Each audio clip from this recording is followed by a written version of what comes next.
on government assistance. But there are other methods. A case in point, as producer John Nichols found, is a thriving Arizona farm that's bolstering its sustainability through tourism. Take a drive in rural Arizona, and you're likely to see a big desert, some big farms, and one very big baby. The more than life-size child cheerfully guides visitors to Duncan Family Farms, a unique agricultural and educational center about 30 miles west of Phoenix. The operation plays host to thousands of students annually who come to learn about life down on the farm. We generally have about 20,000 students out each season. Our school tours, we do them in October and November, and then again in March, April, May. And during that 5-month period, it's about 20,000 students and probably another close to 10,000 teachers and parents, chaperones that come along with them. My name is Kelly. I'm going to be your guide today. Duncan Family Farms was created 10 years ago by the husband-wife team of Arnott and Kathleen Duncan. While Kathleen refers to herself as a transplanted city person, Arnott's roots run deep in the sandy soils of Arizona. It's what is fun to me. I'm one of those guys that when I wake up in the morning, I enjoy going to work. I enjoy farming. I enjoy the challenge of it. It's very rewarding to me. So we thought, well, we could kind of combine our careers. Prior to founding Duncan Family Farms, Kathleen also enjoyed a rewarding career as an educational consultant for the state of Arizona. But she noticed a couple of disturbing trends. Her students were, for the most part, a generation removed from agriculture, having no relationship with those who grew their food. The couple combined their careers in an effort to rebuild the connection and to educate others on the value of farmers. Farmers have gone from being good guys that grow our food to these bad guys that are hogging all the water and killing us with chemicals. And so we thought, well, you know, we can't probably change that overnight, but if one family at a time, one class at a time, one group of kids at a time, we could let them come out, feel comfortable, see where their food comes from, ask questions, and it's really, really expanded. But the basic gist of the field trip hasn't changed. To us, the most important part is when the kids get out in one of our fields and harvest a bag of that crop to take home.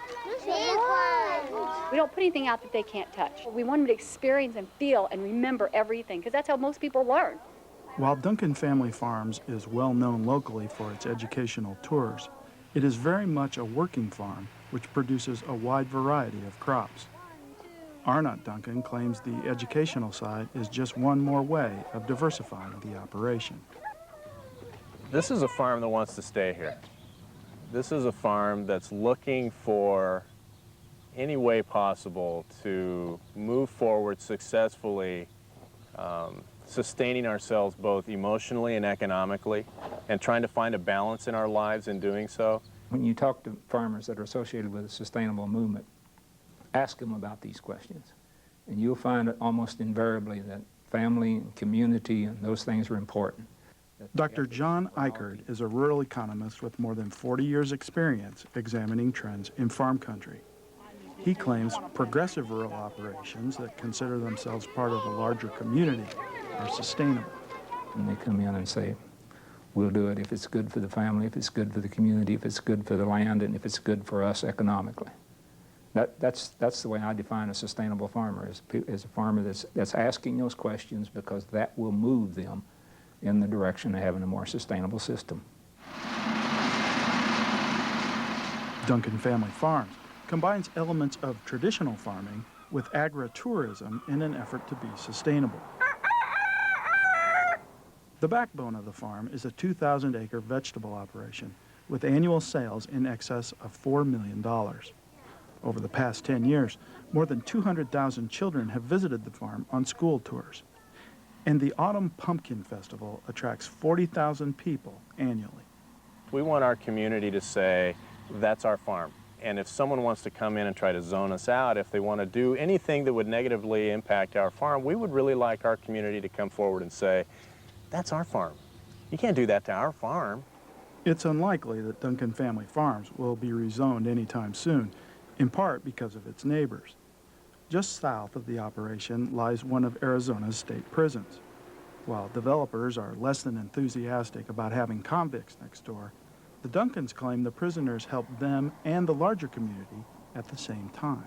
We love working with and near the prison. When we get done harvesting a crop, there are always a certain percentage of that crop that is available to be gleaned. And the prisoners come out and glean this product. It all gets donated to the local food bank system, and we've been able to donate a little over 1 million pounds a year just off of our small farm. It's a wonderful program. Another neighbor enjoying a symbiotic relationship with the farm passes by in a bit of a hurry. Aircraft from nearby Luke Air Force Base routinely fly directly overhead of Duncan family farms. While the jets can be a bit distracting, the Duncans claim the F-16s also are a weapon in the war against urban sprawl. We're not going to stop the development. I mean, we know that. The houses are coming, the development is coming around us. And because of some unique situations here with the prison and the Air Force Base, we have some unique opportunities, we think, to be the farm that stays, that becomes an amenity for those in the community. With a year-round staff of nearly 100 people, the Duncan's vegetable operation grosses anywhere from $4 to $6 million annually. At $5 per student, sales on the agritourism side are more modest. In fact, the Duncan's ideal is to break even on their educational activities. The education is very important to us. It is not something we ever look at as a profit center. And that's really important to us because it's important that they be accessible and that they are affordable and that we keep them priced as low as we possibly can without going into the hole. Nevertheless, money is so tight in some school districts that $5 per student is out of reach. But the couple claims they never turn a child away. Despite its limited potential for profit, it's unlikely the Duncans will abandon their school tours anytime soon. You know, when you're walking around out with the tours and you see the tour guides and you watch the children, these kids are having a ball. That aspect of it is just so rewarding. For Market to Market, I'm John Nichols. Next, the Market to Market report. The grain markets finished a mixed